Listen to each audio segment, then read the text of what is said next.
हमेशा हम और आप सुनते रहते हैं, जिसका आसान सा और सीधा सा तर्जमा ये है। अल्लाह फरमाता है कि बंदो आगाह हो जाओ, खबरदार हो जाओ, होशियार हो जाओ और गौर से सुनो, ध्यान से सुनो।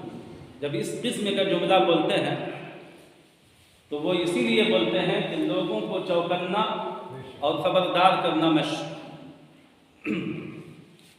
खबरदार करना होता है। तो इस किस्म का जुमला जो है सबसे पहले इंसान बोलता है कि खामोश हो जाओ और गौर से सुनो।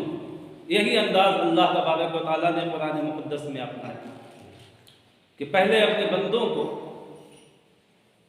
रब तबारक व तआला ने आगाह किया, खबरदार किया कि अगर अपने अपने कामों में या किसी चीज़ में मसरूफ़ हो या तुम्हारा ज़हन इधर उधर अगर जो है भटक रहा है तो अपने ज़हनों को तमाम जानिब से हटाकर रब फरमाता है कि मेरे कौल को समात गौर से समात करो।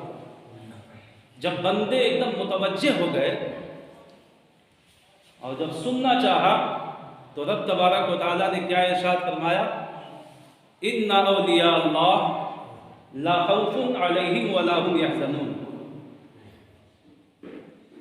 कि बात यह है कि अल्लाह के औलिया, अल्लाह के वलियों को न कुछ खौफ है न किसी किस्म का कुछ गम है। ये बात अल्लाह तबारक व तआला ने बंदों को चौकन्ना करने के बाद, खबरदार करने के बाद, आगाह करने के बाद इस बात से बाखबर किया कि अल्लाह के वलियों को, यानी अल्लाह फरमाता है मेरे दोस्तों को, है ना, कोई खौफ और कोई गम नहीं। अब आप सोचेंगे कि बड़ी अजीब सी बात है कि ये बात बताने के लिए इस कदर चौकन्ना करने की क्या ज़रूरत है, इस कदर लोगों को मुतवज्जिह और ख़बरदार करने की क्या ज़रूरत है। बात अगर कोई अहम हो तब तो इसके लिए आगाह किया जाए।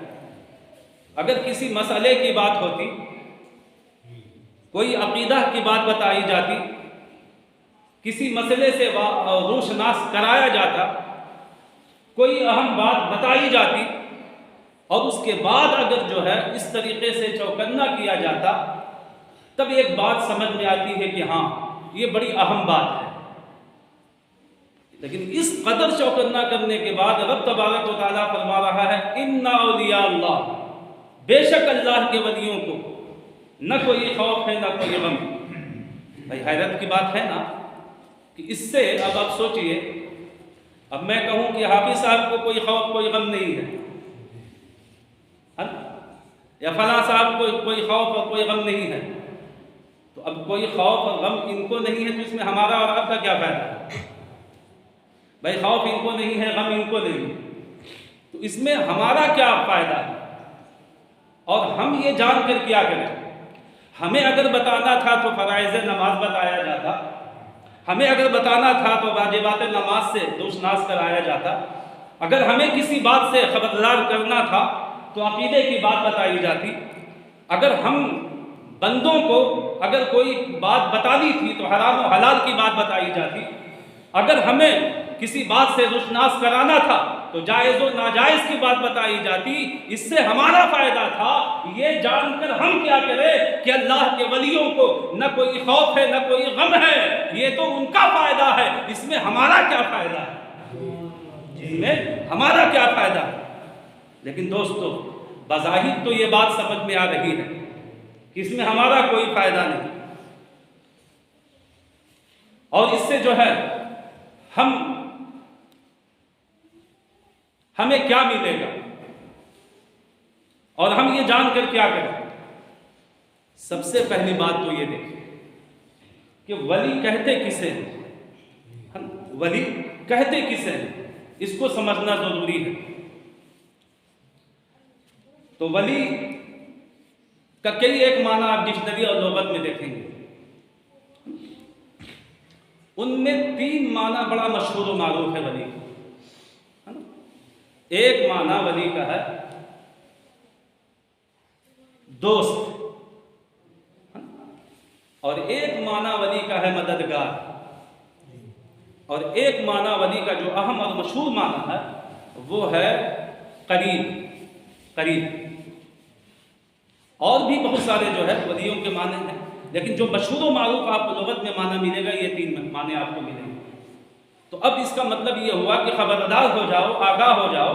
अब तीनों का अलग अलग हम तर्जमा करें तो माना ये होगा कि अल्लाह के मददगार को कोई खौफ व गम नहीं, अल्लाह के दोस्तों को कोई खौफ व गम नहीं, और अल्लाह के करीबियों को कोई खौफ व गम नहीं।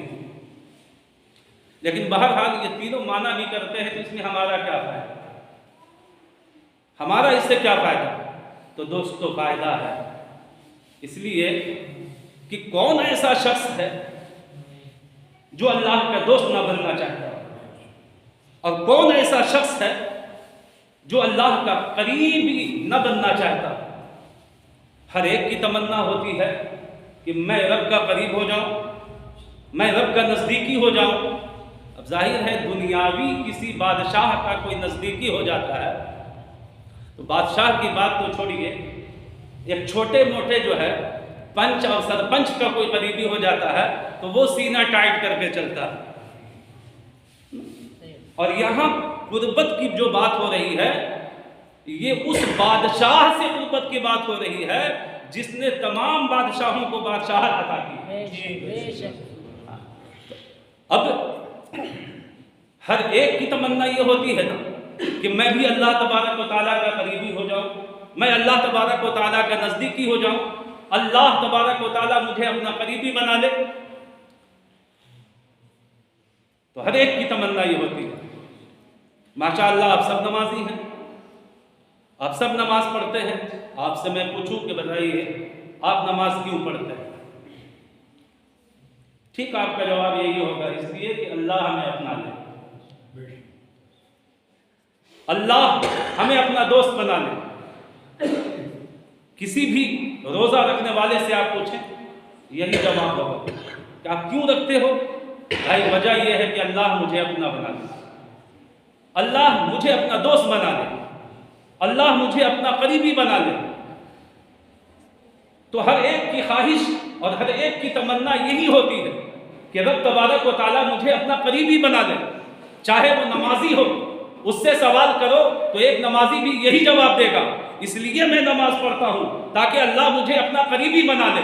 एक साइम से पूछो क्यों रोजा रखते हो, जवाब उसका भी यही होगा कि ताकि अल्लाह मुझे अपना करीबी बना ले। एक कुरान पढ़ाने वाले से पूछो कि क्यों कुरान का दर्स देते हो, जवाब मिलेगा इसलिए ताकि अल्लाह मुझे अपना करीबी बना ले। तो हर एक की तमन्ना यह है कि रब मुझे करीबी बना ले। नमाजी तमन्ना करे रब से कुर्बत के लिए, हाजी तमन्ना करे रब से कुर्बत के लिए, क़ारी कुरान तमन्ना करे रब से कुर्बत के लिए। हर एक की ख्वाहिश यह है कि रब मुझे अपना करीबी बना ले। लेकिन साहब करीबी हो कैसे? उस जात के करीब हम कैसे हो सकते हैं जो जात न देखी जा सकती है, जो जात जिसे न छुआ जा सकता है, वो जात जिसे न पकड़ा जा सकता है। उस जात के हम करीबी कैसे हो? उस जात के हम करीबी कैसे हो?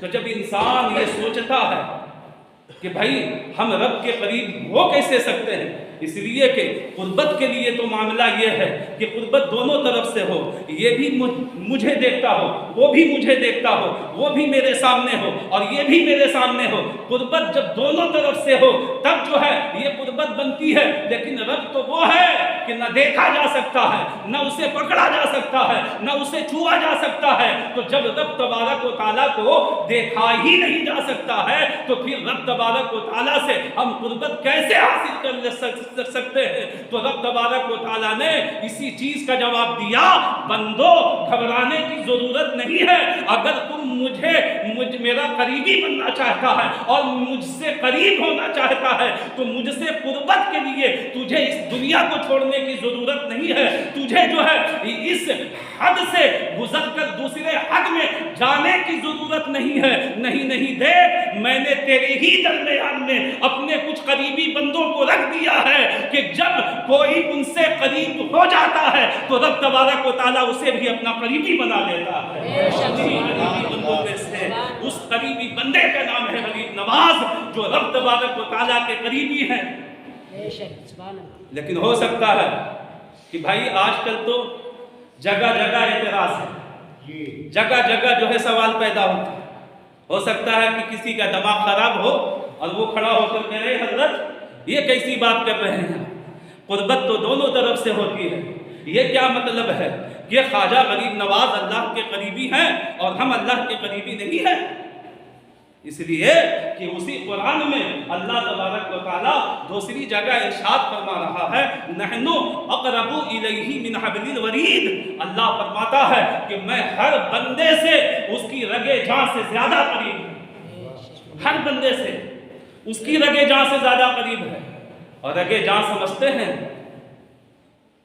इस रग को कि जिसका अगर काट दिया जाए ना तो बस मामला खत्म हो जाए, वो है रगे जां। और रब फरमाता है मैं हर बंदे से उसकी रगे जां से ज्यादा करीब हूं। तो हो सकता है कि कोई जो है मोतनिस खड़ा हो और कहे कि हजरत ये क्या बात हुई कि अल्लाह तबारक व तआला गरीब नवाज अल्लाह तबारक व तआला के करीब है, तो हम भी तो अल्लाह के करीब हैं। अल्लाह खुद कुरान में फरमा रहा। तो हाँ, ये बात सही है कि अल्लाह तबारक व तआला हर बंदे से करीब है, हर बंदे से करीब है। लेकिन क्या ये भी सही है कि हर बंदा अल्लाह से करीब है? तो हो सकता है इस पर भी कोई बोल पड़े कि भाई ये क्या मतलब हुआ कि अल्लाह सब बंदे से करीब है और सारे बंदे रब से करीब नहीं है? जी हाँ, ऐसा मुमकिन है कि सब बंदे रब से करीब ना हो और रब सबसे करीब हो। आप कहो भाई ये कैसा फलसफा है, ये कैसी हिकमत है? कि इसलिए कि कुर्बत तो दोनों तरफ से होती है। हम भी आपके करीब हैं, आप भी मेरे करीब हैं, तो कुर्बत दोनों तरफ से होती है। ये कैसे हो सकता है कि रब सबके करीब हो और सब रब के करीब ना हो? हाँ, ऐसा होता है। आपने महसूस किया होगा, आपके हाथ में बसा औकात कोई चीज़ होती है लेकिन आप उस चीज़ को तलाश करते फिरते। आपके बदन पर जो है वो कपड़े होते हैं लेकिन होने के बावजूद आप उसे तलाश करते होते हैं, आप उसको ढूंढ रहे होते हैं। जब पूछने वाला पूछता है किसे तलाश कर रहे हो, तो आप जवाब देते हो कि मेरा फला सामान था, मैं उसे तलाश कर रहा हूँ। तो दूसरा आदमी कहता है कि भाई आपके हाथ ही में तो है। तब वो देखकर खुद शर्मिंदा होता है, इतना करीब कि हाथ में मौजूद है, पकड़े हुआ हूँ और उसके बावजूद जो है मैं उसे ढूंढ रहा हूँ। तो आप देखिए, कुर्बत दोनों तरफ से थी ना, कुर्बत दोनों तरफ से थी। हाथ में चीज मौजूद है, आपका हाथ उससे करीब है, वो आपसे करीब है, लेकिन इस कदर कुर्बत होने के बावजूद आप उससे बहुत दूर हैं। आपके हाथ में जरूर है, वो करीब जरूर है, लेकिन आप उससे दूर हैं। आपके ज़हन से वो दूर है, आपके जो है तसव्वुर से वो दूर है, आपके जो है वो ज़हन से काफी दूर है। लेकिन अल्लाह फरमाता है ऐसे शख्स से नहीं बल्कि ऐसे बंदे से करीब हो जाओ जिसकी कुर्बत दोनों तरफ से है। मैं उसका करीबी हूँ और वो मेरा करीबी है। जब कोई ऐसे बंदे से करीब हो जाता है तो रब तबारक व तआला उसे भी अपना करीबी बना दिया करता है। तो ये ख्वाजा पाक की जो ज़ात पाक है, उनकी कुर्बत ऐसी है कि अल्लाह उनसे करीब है और ख्वाजा अल्लाह से करीब हैं। और जब बंदा ख्वाजा से जुड़ जाता है और ख्वाजा के नक्श कदम पर अपनी ज़िंदगी को गुजार लेता है तो अल्लाह तबारक व तआला फिर उसे भी अपना करीबी बना लेता है। आप समझ रहे हैं? और दूसरी चीज़ मैं बताऊं, वली की क्या शान होती है हम बताएं। उलमा जो होते हैं, उलमा आलिम, सिर्फ आलिम है ना। तो उलमा का काम है थ्योरी बयान करनी है ना? और जो औलिया होते हैं, मैं बड़ी एक नई चीज़ बता रहा हूँ आपको, शायद आपने नहीं सुनी हो। उलमा थ्योरी बयान करते हैं, और जो अल्लाह के वली है ना, ये प्रैक्टिकल करके दिखलाते हैं जी, प्रैक्टिकल करके दिखलाते हैं। जैसे मिसाल के तौर पर एक सिंपल मैं दे दूँ, उलमा आपके सामने ये बयान कर देंगे कि हजरत अली रदी अल्लाह ताला अन्हु की ज़ात पाक वो ज़ात है कि जब आप मैदान कारज़ार में जाते थे और अपना पहला कदम जब सवारी के रिकाब पर रखते थे तो एक ख़त्म कुरान शरीफ ख़त्म कर देते थे। सुन ली भाई, आप अकीदतमंद हैं, आपको मोहब्बत है, आपने मान लिया, लेकिन आप सबसे मन वाले है, आप हम में आप में ये दम कि आप सबसे मन वाले। हमने अकीदत की बुनियाद पर मान लिया, हमने मोहब्बत की बुनियाद पर मान लिया, अकीदत व मोहब्बत ने मनवा दिया कि हाँ हज़रत अली की ज़ात है। तो ये बयान एक आलिम करता है, सुनने वाले सुनते हैं, जो अकीदतमंद होते हैं वो उसे कबूल करते हैं, और जो अकीदतमंद नहीं होते हैं उनके ज़हनो दिमाग में तरद्दुद और तशक्कुक पैदा हो जाता है। ये कैसे हो सकता है? ये कैसे हो सकता है? मैं यही बताना चाहता हूँ कि ये एक थ्योरी हुई कि ख्वाजा पाक या हज़रत मौलाए कायनात जब मैदान कारज़ार में जाते तो जब पहला कदम रिकाब पर रखते तो एक ख़त्म कुरान शरीफ ख़त्म। भाई कितना टाइम लगता है उठाया और ऐसे रखा? 30 पारा, 114 सूरतें हैं, 540 रुकू है, 6666 आयतें हैं, हाँ, और एक लम्हे में कुरान शरीफ खत्म। जब ऐसा तरद्दुद और तशक्कुक जब पैदा होता है तो ऐसे तरद्दुद और तशक्कुक को प्रैक्टिकल करके कोई आलिम नहीं बताता, बताने वाली जो ज़ात होती है वो अल्लाह का वली होता है। ये गरीब नवाज और गौसे आजम और औलिया अल्लाह की ज़ात होती है जो प्रैक्टिकल करके दिखा दिया करते हैं ये कैसे होता है। और ख्वाजा पाक तो बहुत बड़ी हस्ती का नाम है, ये तो तमाम हिंदुस्तान के वलियों के सरदार हैं, और ये वाले हिंदुस्तान नहीं जो अभी है, मुत्तहिदा हिंदुस्तान है ना, इन तमाम मुत्तहिदा हिंदुस्तान के जितने वली है ना, उसके सरदार का नाम है गरीब नवाज। आप समझ रहे हैं? आजकल तो हम क्या बताएं, अजीब अजीब जो है जहनों में फतूर पैदा होता है। अब अगर आप खड़े हो और खड़े होकर के कह दीजिए कि सरकार गौसे आजम वलियों के सरदार, तमाम वलियों के सरदार, अब कोई सर खीरा खड़ा हो, गई तौबा करो, रुजू करो अपने जुमले से, पूछा क्यों भाई? तो तुमने गौसे आजम को वलियों का सरदार कह दिया। वली हजरत अली नहीं थे, वली हजरत उस्मान नहीं थे, वली फला नहीं थे। तो ये भाई फतूर की बात है। सबका दर्जा, सबकी कैटेगरी जो है अलग अलग है। अब अगर किसी वली को सैयदुल औलिया कह रहे हैं तो उसको आप किसी सहाबी से मुआवजा मत कीजिए। या हमारे और आपके ध्यान का फतूर है कि आप उसको कहीं लेकर के चले जाइए। आप समझ? अब कहे कोई तो ये हर चीज की मर्तबा, हर चीज की कैटेगरी जो है अलग होती है। अब कोई कहे, एक और सिंपल ले लीजिए। अब हमने कहा कि कि अल्लाह के रसूल सल्लल्लाहु अलैहि वसल्लम के बाद सबसे अफजल जात हजरत सैयदना अबू बकर सिद्दीक रजी अल्लाह ताला अन्हु की है। जी बेशक है, बिल्कुल है।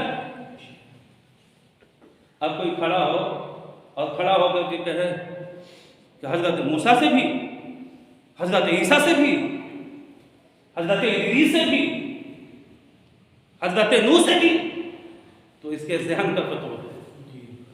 इसलिए कि जब हमने बाद कह दिया तो बात कहने के बाद ये आप नबियों के से मुआजना मत कीजिए। नबियों के बाद की बात हो रही है। हमने कोई खड़ा होकर के कहे सबसे अफजल जात सैयदना अबू बकर सिद्दीक की है, अब कोई इसी को पकड़ करके अपना वावेला मचा दे भाई, कह दे बाप हजरत ने कह दिया सबसे आला जात है, तो इसका मतलब हजरत मूसा से भी बढ़ा दिया, हजरत ईसा से भी बढ़ा दिया। एक सिंपल और ले लीजिए, एक मुसलमान, एक मोमिन, बड़ी गौर से समझने वाली बात है, एक मोमिन अगर ये कहे कि यार फला डॉक्टर की दवा खाया मेरी बीमारी खत्म हो गई, वो काफिर हो जाएगा?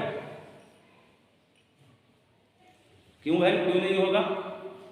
दवा क्या खुदा है कि ठीक कर दिया, या डॉक्टर खुदा है कि ठीक कर दिया? फला डॉक्टर ने ठीक कर दिया।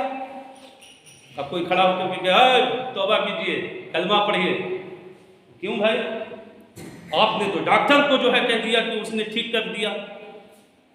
ठीक तो अल्लाह करता है, आपने डॉक्टर को कैसे कर दिया?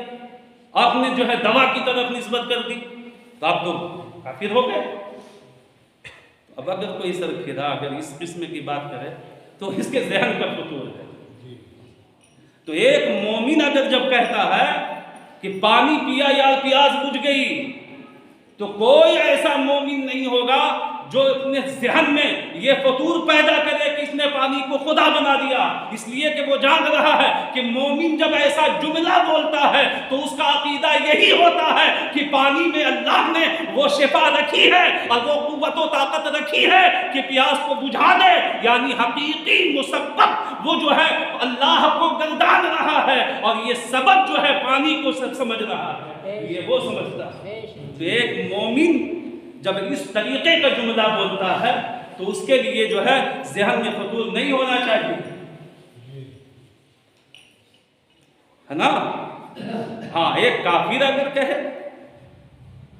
एक काफिर अगर कहे अरे यार फला डॉक्टर तो ने हमें बीमारी खत्म कर दी, फला सब्जी खाया तो मेरे पेट सही हो गया, तो यकीनन उसको काफिर ही कहेंगे। इसलिए कि वो जो कह रहा है ना, वो इस नियत से नहीं कह रहा है कि अल्लाह ने उसमें ये ताकत और कुव्वत पैदा की है, वो डायरेक्ट उसी चीज को उसका जो है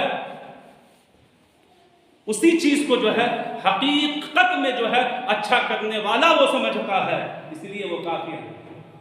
हम कहते हैं कि खाने ने भूख मिटा दिया, पानी ने प्यास बुझा दिया, तो एक मोमिन अगर कहता है तो कोई दूसरा मोमिन कभी ये तसव्वुर नहीं करेगा कि ये कहने वाला जो कह रहा है तो माज़अल्लाह ये इसको खुदा बना करके कह रहा है। तो बहरहाल मैं ये बताना चाह रहा था कि जो अल्लाह के वली होते हैं ना, अल्लाह के जो वली होते हैं वो प्रैक्टिकल करके दिखलाते हैं। तो ख्वाजा की तो बहुत बड़ी बात है। हमने कहा कि हज़रत अली जब मैदान कागज़ात में जाते थे और जैसे ही पहला कदम जो है रिकाब पर रखते थे, एक ख़त्म कुरान शरीफ पूरा। तो ख्वाजा पाक की बात छोड़िए, हम अपने सगे दादा की बात सुना रहे हैं आप, सगे दादा की। अभी कितना साल हो रहा, मुश्किल से जो है मेरे ख्याल से 1984 में गालिबन जो है हमारे दादा की का विसाल हुआ। और हमारी ही बस्ती के, क्योंकि लाइव चल रहा है, सब सुन रहे हैं, और में भी सुन रहे होंगे सब, है ना? हमारे यहाँ के मौलाना थे, मौलाना मुईनुद्दीन, अभी उनका कुछ साल पहले विसाल हुआ। उन्होंने ये रिवायत पढ़ी किताब में, और पढ़ने के बाद जहन में ताज्जुब हुआ कि यार ऐसे कैसे हो सकता है, 30 12 यार 6666 आयतें ऐसे रखा ख़त्म। एक पारा पढ़ते हैं तो जो है आधा घंटा और 20 मिनट लगता है, अब पूरा कुरान शरीफ चंद लम्हे में ख़त्म हो गया, ये कैसे हो सकता है। चलो अक़ीदत की बुनियाद पर हम तो मान लेंगे, अक़ीदत मन वाले को मान लेंगे, लेकिन दूसरों को हम कैसे मनाएंगे। वो मेरे दादा के मुरीद थे और बहुत ख़ास मुरीदों में थे। वो आए खानकाह में, दादा हुजूर बैठे हुए थे, उनके चेहरे को देखा और यकीनन जब किसी अल्लाह के वली को कुछ देना होता है ना तो वो खुद उसे पूरे देता है।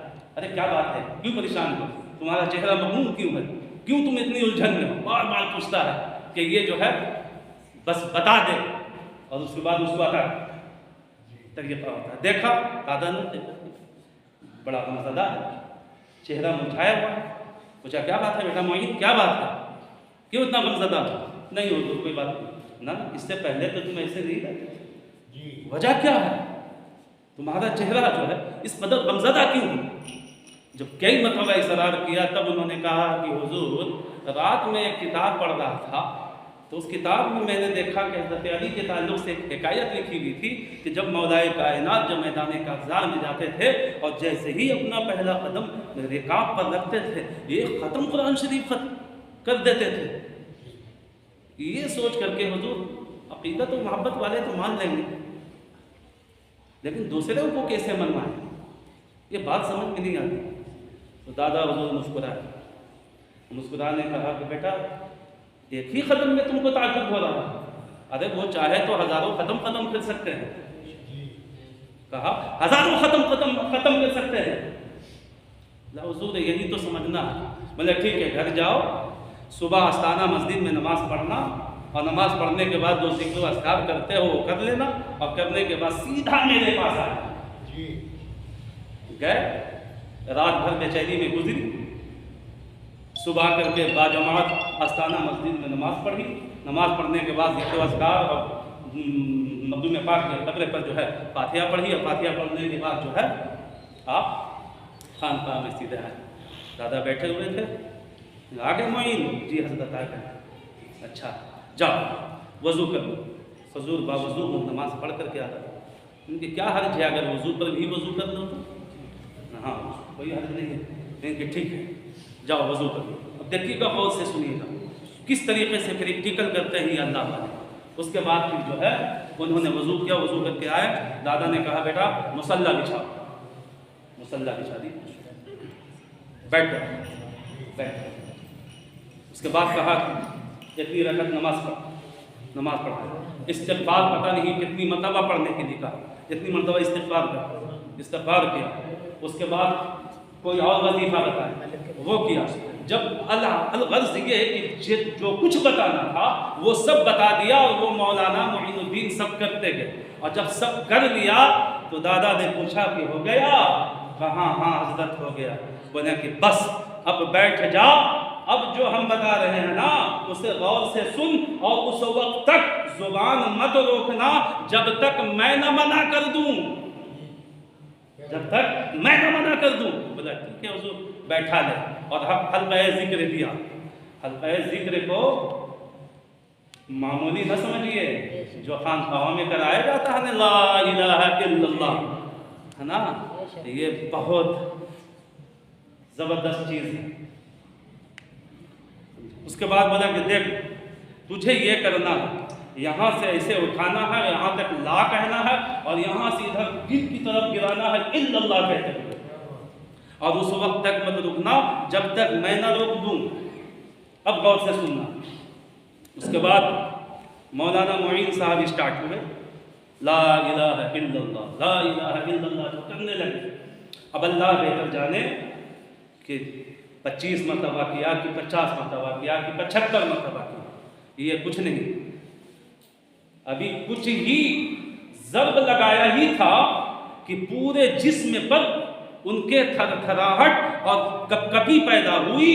और होने के बाद अब ये जो है मुंतज़िर थे कि पीर साहब कहें बस, लेकिन अभी बस का इशारा न हुआ, अभी ये कहते ही रहे और कहते कहते बस रश खाकर जमीन पर गिर पड़े और बेहोश हो गए। बेहोश हो गए। दादा ने पानी मंगवाया, अब पानी पड़ करके उसके चेहरे पर छींटा, होश आया, लेकिन वो लर्जा, वो घबराहट, वो कपकपाहट खत्म नहीं, कपकपा रहा, आंख एकदम बिल्कुल लाल। उसके बाद उठा करके कलेजे से लगाया और लगाने के बाद काफी देर तक दम करते रहे। दम करने के बाद कहा कि बेटा मुईन क्या हुआ, मौलाना मुईन क्या हुआ? तो कहा हुजूर एक ही खत्म किया, हम तो कहते हैं कि उतने लम्हे में मौलाए कायनात हजारों खत्म कर सकते हैं। अरे अब तुम कह रहे हो, अब तुम कह रहे हो? बोला हाँ हुजूर बिल्कुल कर सकता है, इसमें कोई शक व शुबा नहीं। अब दादा पूछ रहे हैं कि बता तो सही कैसे कर सकता, बता तो सही कैसे कर सकता? बोला हुजूर जब आपने हमको ये हल्क़े ज़िक्र बताया और जब मैंने स्टार्ट किया तो कुछ देर तक तो मेरी जुबान ही पड़ती रही, सिर्फ जुबान ही से आवाज निकलता रहा ला इलाहा इल्लल्लाह, ला इलाहा इल्लल्लाह। लेकिन जब कुछ आगे तक बढ़े हैं तो देखते ही देखते क्या देखता हूं कि मेरे हर बाल से ला इलाहा इल्लल्लाह की आवाज आ रही है। अभी हर बाल से आवाज आ ही रही थी कि देखा कि मेरी आंखों के पपनी से भी यही आवाज आने लगी और देखते ही देखते हजरत अल्लाह की कसम मेरे रोंगटे रोंगटे से ला इलाहा इल्लल्लाह की आवाज आने लगी और मैं बेचैन और बेकरार होकर के इधर उधर देखने लगा कि पढ़ तो मैं रहा हूं, आवाज किधर से आ रही है, और बर्दाश्त न कर सका और गश खाकर जमीन पर गिर गया। तो हुजूर जब एक बंदे के रोंगटे रोंगटे, बाल बाल, पपनी पपनी, हड्डियां हड्डियां जब ला इलाहा इल्लल्लाह का विर्द कर सकती हैं तो एक लम्हे में पूरे बाल और पूरे रोंगटे अगर ला इलाहा इल्लल्लाह पढ़े तो कितनी मरतबा पढ़ सकते हैं, कितनी मरतबा पढ़ सकते हैं? दादा ने कहा बेटा आ गया समझ में, आ गया समझ में। ये तो सिर्फ तुमने अपने आप को सिर्फ 5 मिनट के लिए अल्लाह के हवाले किया, सिर्फ 5 ही मिनट के लिए, तो सिर्फ 5 से 10 मिनट के लिए तुमने अपने आप को अल्लाह के लिए वक्फ कर दिया तो तुम्हारी हालत यह हो गई कि तुम्हारे बदन की हड्डी हड्डी, बाल बाल, रोंगटा रोंगटा ला इलाहा इल्लल्लाह की तिलावत करे तो वो जो सैयदुल औलिया है, जो मौलाए कायनात हैं, जो दामादे मुस्तफा हैं, जो हजरते खातून जन्नत के शौहरे नामदार हैं और हसनैन करीमैन के बाबा जान हैं, और वो अली जिसका बचपना रसूल के आगोश में गुजरा हो, जिसकी जवानी रसूल के आंगन में गुजरी हो, वो अली अगर एक कदम रखते में एक खत्म किया क्या हजारों खत्म नहीं कर सकता है? और देख कुरान में 6666 आयतें हैं। अब बता मौलाए कायनात के पूरे बदन पर कितने बाल होंगे, कितनी हड्डियां होंगी? अगर एक एक बाल भी एक एक आयतें कुरान की तिलावत करे तो एक लम्हे में मौलाए कायनात कितना खत्म कुरान कर सकते हैं। इसलिए वलियों से छेड़छाड़ न करो। अल्लाह कहते हैं ना कि अल्लाह जब दीन लेता है तो अक्ल छीन लेता है, और जिसकी दुनिया और आखिरत जब तबाह होनी होती है ना तो सबसे पहले जंग वो वलियों से करता है, सबसे पहले वो अल्लाह के महबूब बंदों से टकराता है। और एक बात याद रखिए, एक चीज मैं बता दूं कि अल्लाह तबारक व तआला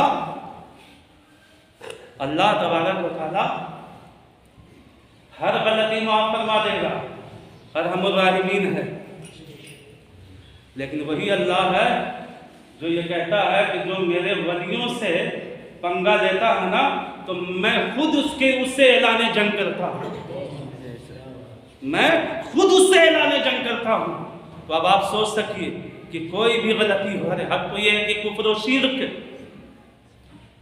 शिर्क की भी तौबा है और अल्लाह कबूल फरमा लेता है, लेकिन जब अल्लाह के प्यारों से कोई उलझता है ना, तो ना उसकी दुनिया बचती है और ना आखिरत बचा है।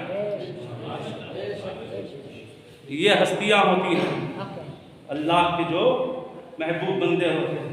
हमको बड़ा ताज्जुब हुआ ये कि अभी जब मैं यहीं था, जब मैं सन 2004 में 3 में जो आया था, तो यहाँ से जब मैं गया था घर, तो उस वक्त में एक हमारी ही घर के कुरैशी बिरादरी के एक मौलाना हमारे साथ ही दस्तारबंदी हुई, उनका नाम है मौलाना अरशद शमसी, वो गालिबन सुनते हैं।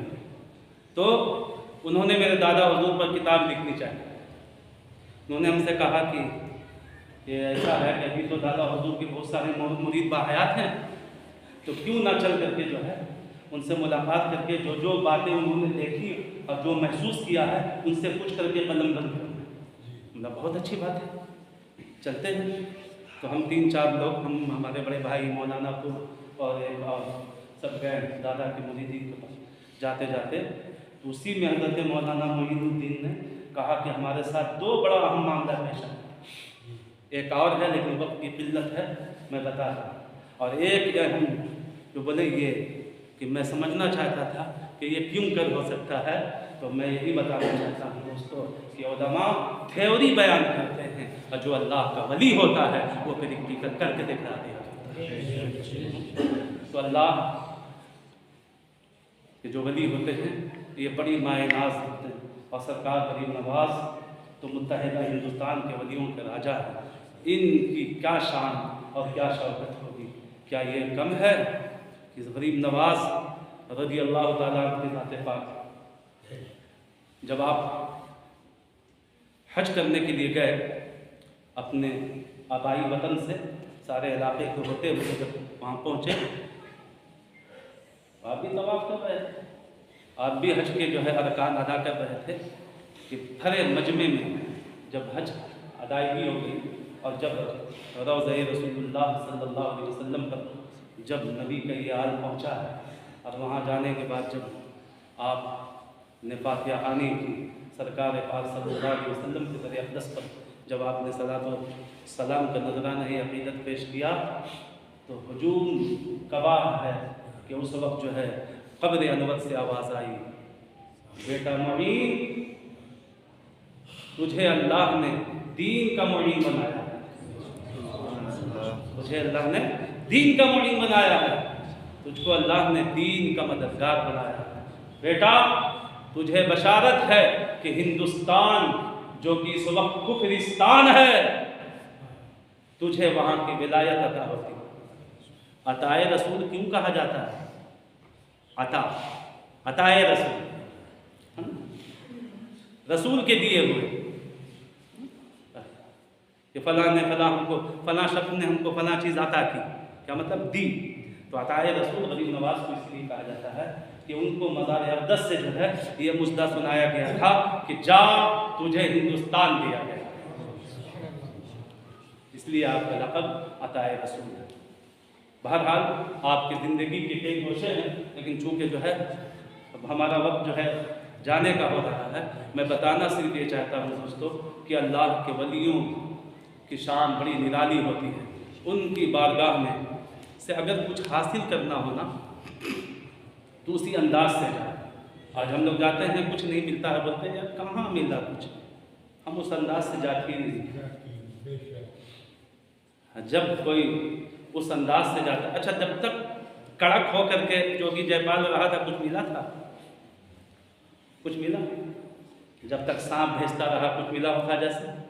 जब तक पत्थर बरसाता रहा कुछ मिला? जब तक गालियाँ बकता रहा कुछ मिला? जब तक अकड़ दिखलाता रहा कुछ मिला? लेकिन जब खिड़ावन खा करके जब कदमों पर गिरा तो हम लोग खाली करामत सुनते हैं, गौर नहीं करते। करामत में सारे सबब, मतलब बताना क्या चाह रहे हैं गरीब नवाज कि सुनो मेरी बारगाह से सब कुछ मिलता है, इसलिए कि अल्लाह ने अपने खजाने की कुंजी हमें अता कर दी है और अल्लाह के खजाने में कोई कमी नहीं होती है, कोई कमी नहीं होती है, हर चीज यहां से बटा करती है। लेकिन लेने का भी सलीका होना, लेने का सलीका होना।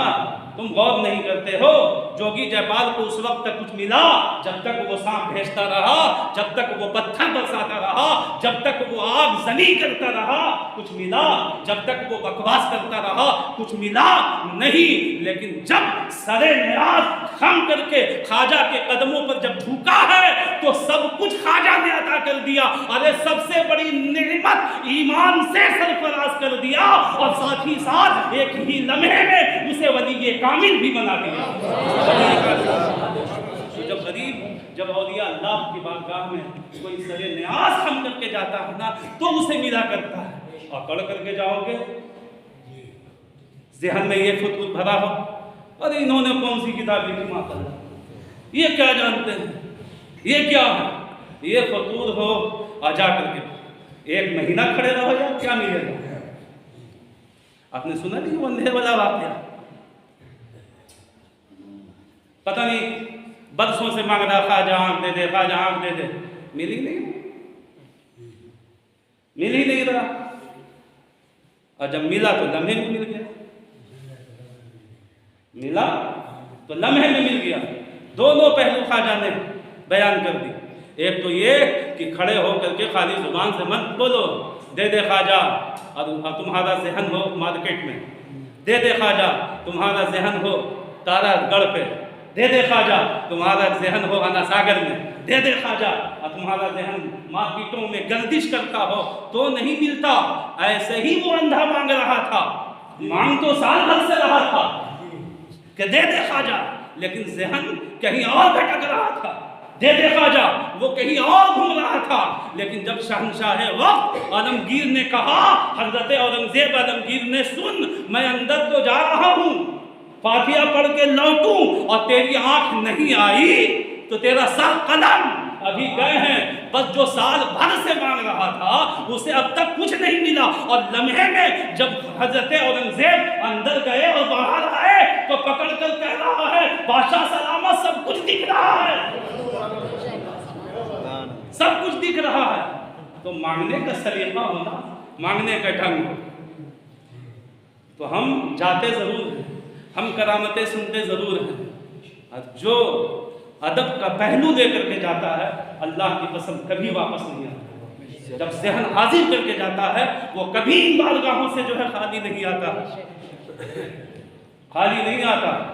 और हमारा और आपका तो काम ये है ना कि आने वाले से भी पूछते हैं कि कौन है तू, मुसलमान है? पहले तो मुसलमान को पूछे, हाँ भाई मैं मुसलमान हूँ, तब उस मुसलमान में भी जो है पूछें कौन वाला। कितने सवाल करते हैं, इतने सवाल करने के बाद फिर जाकर के 10 रुपया निकाल करके देते हैं, ले है ना। और इनके बाद गांव में जब कोई जाता है ना, कुछ नहीं पूछते कि हिंदुस्तान का है कि नहीं, अजमेर का रहने वाला है कि नहीं, यहीं पैदा हुआ है कि नहीं, मेरी नगरी में रहता है या नहीं, आया है तो कलमा पढ़ता है कि नहीं, मुसलमान है कि नहीं। अगर मुसलमान है तो तू बरेलवी है कि नहीं, तू देवबंदी है कि नहीं, तू फला तो नहीं है, फला तो नहीं ना। ये सब तो हमारे यहाँ का मामला है। जो भी आया तेरी चौखट पे न महरूम गया, ये उनका। जो भी आया तेरी चौखट पे न महरूम गया, तूने देखा न कभी अपना पराया ख्वाजा, तूने देखा न कभी अपना पराया। तो ये बारगाह है, वो बारगाह है जहाँ हर आने वाले को नवाजा जाता है, लेकिन आने वाला उस अंदाज से आए, अकड़ ना हो, तकब्बुर ना हो, गुरूर ना हो और ज़हन भटका हुआ ना हो। मांगो जाके, दो पहलू हमने दे दिया, कसम से मांग करके दे, इन दोनों पहलू से हट करके जाओ मांगो, और ना मिले मेरा गिरबान पकड़ना करके। सब कुछ मिलता है, सब कुछ मिलता है। अरे इससे बड़ी बात क्या हो सकती है कि एक ही लम्हे में, बताइए आदमी वली कितने मुश्किल से बनता है। मामूली बात है वली बनना, हाँ, नवाफिल पे नवाफिल, नवाफिल पे नवाफिल जब आदमी करता, फराइज के बाद नवाफिल की जब कसरत होती है तब कुर्बत इलाही उसे हासिल होती है। इतना मतलब जहन इतनी मशक्क़त,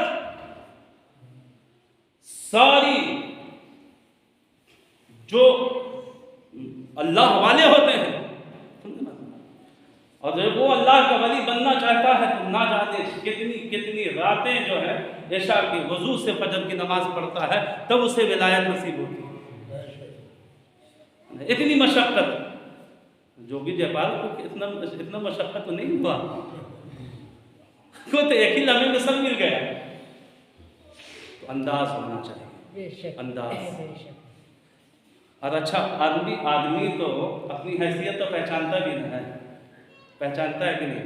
हर शख्स अपनी हैसियत जानता है ना भाई। हम तो अपना जान रहे हैं कि हम क्या हैं, आप जान रहे हैं कि आप क्या हैं, लेकिन हम आपकी सब चीज़ नहीं जानते, आप हमारी सारी चीज़ें नहीं जानते। तो हर इंसान अपनी वक़ात, अपनी हैसियत जानता है। तो एक चीज़ और भी सुन लीजिए, हैसियत से ज़्यादा भी मत मांगिए, है ना? हैसियत से ज़्यादा भी मत मांगिए। वो एक किताब पढ़ाई जाती है एदारिया जमात में, उसका नाम है गुलज़ार दबिस्ता। उसमें एक हिकायत है कि एक जो है दरबार लगा हुआ था बादशाह का।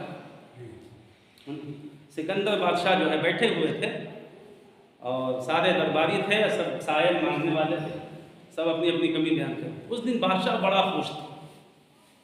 होता है कभी कभी बादशाह का दरिया जो है एकदम जोश में होता है, तो हर रोज़ तो सायल मांगता है, और जब दरिया जोश में बादशाह का होता है ना, तो बादशाह कहता है मांग, क्या मांगता है। तो उस दिन वो बादशाह बड़ा जोश में था। तो एक सायल पर जो उसकी निगाह पड़ी और कहा, ए सायल, आज मैं बहुत खुश हूँ, जो मांगेगा दूंगा। बड़ा खुश हो, जो मांगेंगे दीजिएगा बादशाह, बिल्कुल दूंगा, मांग, क्या मांगता। क्या बादशाह सलामत, एक अशरफी दे दो जी, एक अशरफी दे दो। गर्म हो गया सिकंदर और अपने खुदाम से कहा, अपने पुलिस वालों से, अपने निकालो, बाहर ले जाओ, इसको निकालो यहाँ से, इस मजदूर को बाहर करो दरबार से। अब ये दंग हो गया, बादशाह सलामत क्या गुस्ताखी हुई? बोला बहुत बड़ी गुस्ताखी हुई, इतने बड़े बादशाह से तूने मांगा भी तो 1 रुपया, 1 रुपया मांगा। ये तो एक आम आदमी तुझे दे देता, तुझे पता नहीं मांग किससे रहा हूं। बोला बादशाह सलामत, एक मौका और दो, एक मौका और दे दो, बस बख्श दो। बोला चल बख्शा, मांग, क्या मांगता? तो कहा कि बादशाह सलामत, फला मुल्क की बादशाहत हमको दे दो, फला मुल्क की बादशाहत हमें दे दो। तो सिकंदर फिर गर्म हुआ, फिर कहा अपने खुदाम से, भगाओ यहाँ से, फिर निकालो।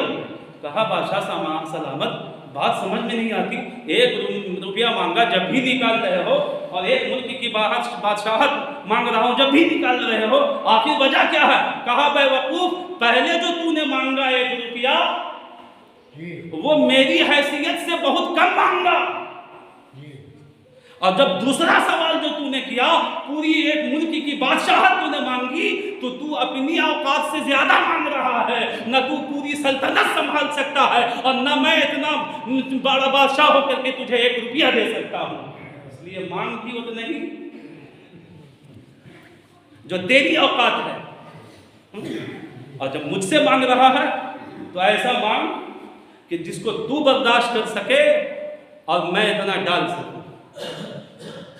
अब कोई जाए गरीब नवाज की बारगाह में, और एक बूढ़ा आदमी जाए और जाने के बाद कहे, ख्वाजा हमको तो 18 साल का बना दे। भाई तो ये अजीब बात है ना, हाँ, अरे हमको 18 साल का बना दे, तो ये तो बेबुनियाद सवाल हुआ। तो सवाल भी ऐसा हो जो ढंग का हो। अब ऐसा सवाल करो और उसके बाद आके कहो कि न मिला, तो जो चीज़ जिस अंदाज से मांगी जाए और जो मांग सकते हो वो मांगे, इसलिए कि ये अल्लाह के करीबी है।